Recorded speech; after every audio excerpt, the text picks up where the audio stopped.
Terima kasih saudara, Anda masih bersama kami di Kompas Petang. Komite Olimpiade Internasional melarang Indonesia menggelar ajang olahraga internasional.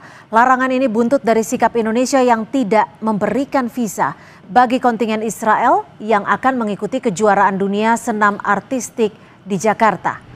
Dalam rapat pekan ini, IOC menyatakan akan menghentikan seluruh bentuk dialog dengan Komite Olimpiade Indonesia terkait penyelenggaraan Olimpiade maupun konferensi di masa mendatang. Permintaan ini berlaku hingga Indonesia memberikan jaminan akses bagi semua peserta tanpa memandang kewarganegaraan. Permintaan ini merupakan buntut dari pembatalan visa kontingen Israel untuk mengikuti kejuaraan dunia senam artistik 2025 di Jakarta oleh pemerintah Indonesia.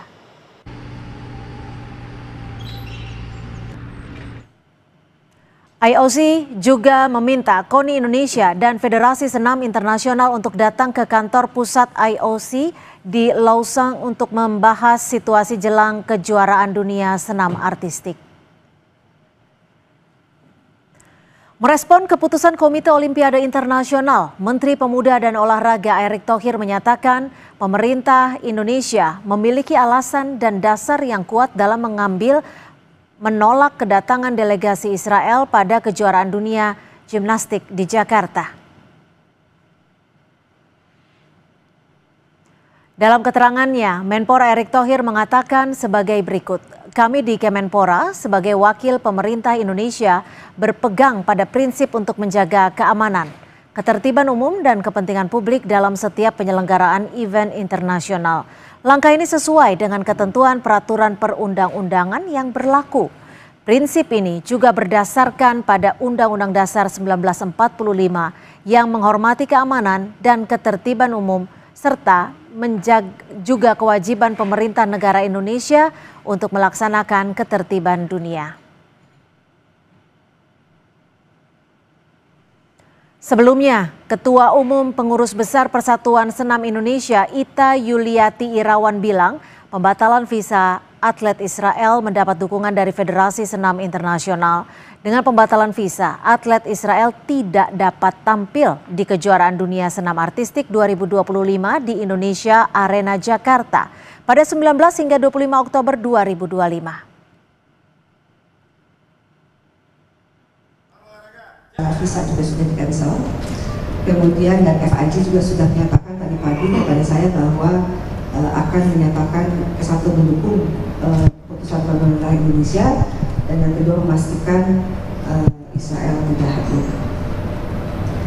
Federasi Israel sampai saat ini belum ada dan rasanya kalau belum ada pendapat itu mereka akan tunjukkannya kepada FIG. Penolakan visa atlet Israel berujung pada larangan penyelenggaraan Olimpiade di Indonesia oleh Komite Olimpiade Internasional atau IOC. Lebih lengkap kita akan bahas bersama Wakil Ketua Komisi 10 DPR RI dari fraksi PKB, lalu Hadrian Irfan, dan analis olahraga Anton Sanjoyo.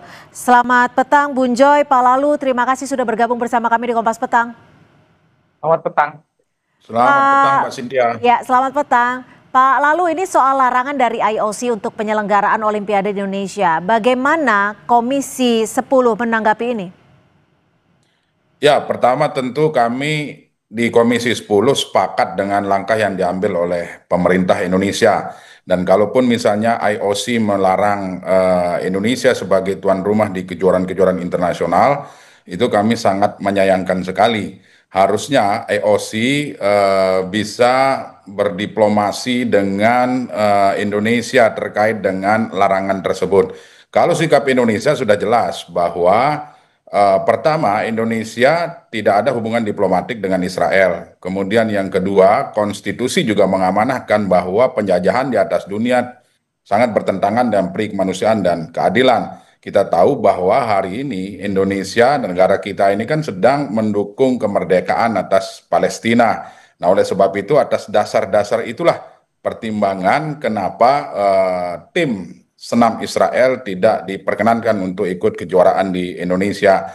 Saya sepakat dengan yang disampaikan oleh Menpora bahwa demi keamanan dan ketertiban umum, makanya pertimbangan itu menjadi salah satu dalam pengambilan kebijakan dan keputusan untuk tidak mengeluarkan visa bagi tim Israel. Ya, kami juga menyampaikan kepada pemerintah bahwa untuk memperkuat terus diplomasi dengan federasi-federasi olahraga internasional. Tapi saya tetap meyakini bersama teman-teman di Komisi 10 bahwa Indonesia ke depan tetap akan diberikan kesempatan untuk menjadi tuan rumah di kejuaraan internasional. Oke. Seperti itu, Mbak Cynthia. Bung Joy, lalu apa dampak langsung dari keputusan IOC ini jika memang seperti yang disampaikan Pak Lalu tadi, Indonesia sudah dalam tanda kutip sudah saklek seperti itu ya untuk tidak memberikan visa Israel dalam ajang olahraga senam gimnastik ini?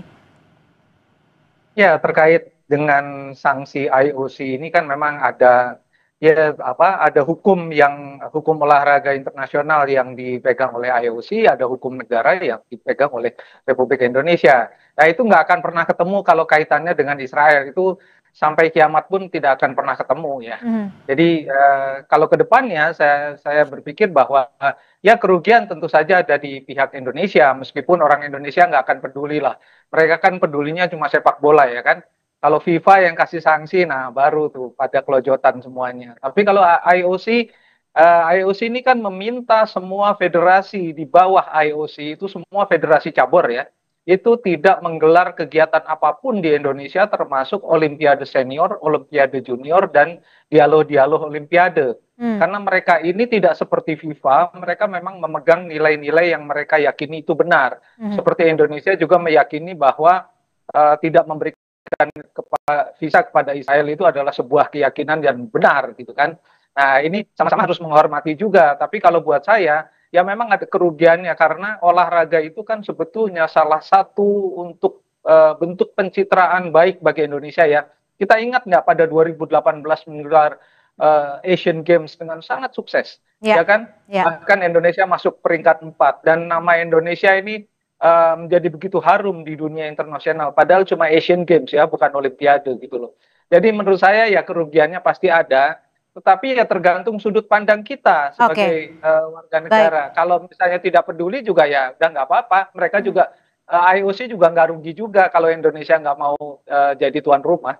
Oke, Pak Lalu, jika memang masih ada kemungkinan menurut Anda tadi IOC untuk memberikan kesempatan bagi Indonesia, apakah saat ini pemerintah Indonesia akan berusaha untuk melakukan lobby-lobby diplomatik terkait hal ini? Ya, jadi begini, terkait dengan kontingen Israel ini kan sebenarnya mereka sudah mengadukan persoalan ini kepada pengadilan arbitrase. Nah, di pengadilan arbitrase juga ditolak pengaduan dari Israel dan tetap mendukung kebijakan yang dilakukan oleh Indonesia. Harusnya IOC melihat pertimbangan tersebut. Yang kedua, langkah yang dilakukan hari ini tentu kami meminta kepada pemerintah dalam hal ini Kemenpora bersama KONI, bersama NOC agar betul-betul membangun komunikasi, menjaga diplomasi dengan federasi-federasi cabur yang lain, federasi-federasi internasional. Nah, saya juga meyakini bahwa ini kan keputusan IOC, di mana dulu Pak Erick Thohir menjadi salah satu pengurus di IOC tersebut. Jadi kami meyakini Pak Erick Thohir sudah tahu langkah-langkah yang akan dilakukan. Nah, beberapa waktu yang lalu saya komunikasi juga dengan pihak Menpora, dalam hal ini Pak Erick Thohir, bahwa beliau akan melakukan langkah-langkah diplomasi untuk menjaga kepercayaan dunia internasional agar Indonesia tetap diberikan kesempatan untuk menjadi tuan rumah kejuaraan-kejuaraan internasional. Oke. Seperti itu, Mbak. Bung Joy, lalu jika memang ini akan terus berlanjut atas keputusan IOC, apakah akan ada dampak langsung bagi atlet Indonesia di ajang internasional khususnya? Kalau dampak langsung sih tidak, karena kan sanksinya bukan atlet Indonesia tidak boleh ikut. Ya kan, bahkan Rusia yang disanksi IOC juga kan sebetulnya atletnya masih boleh ikut tapi nggak pakai bendera Rusia kan, kira-kira gitu.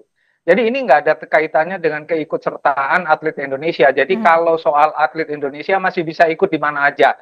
Tetapi yang dilarang oleh IOC adalah federasi-federasi di bawah IOC, federasi senam, hoki, apapun, menembak, tidak boleh membuat kejuaraan, turnamen, apapun di Indonesia yang benderanya IOC. Jadi itu gitu loh. Jadi ya kerugiannya adalah Indonesia tidak bisa membuat membuat event yang bisa mengharumkan nama Indonesia di bawah bendera IOC, itu saja. Tapi atletnya sih bisa ikut di mana saja. Oke, Pak, lalu kalau kita lihat ke belakang, ini kan IOC melakukan keputusan ini karena dinilai bertentangan dengan prinsip dari IOC itu sendiri, yaitu inklusif terhadap seluruh atlet di dunia.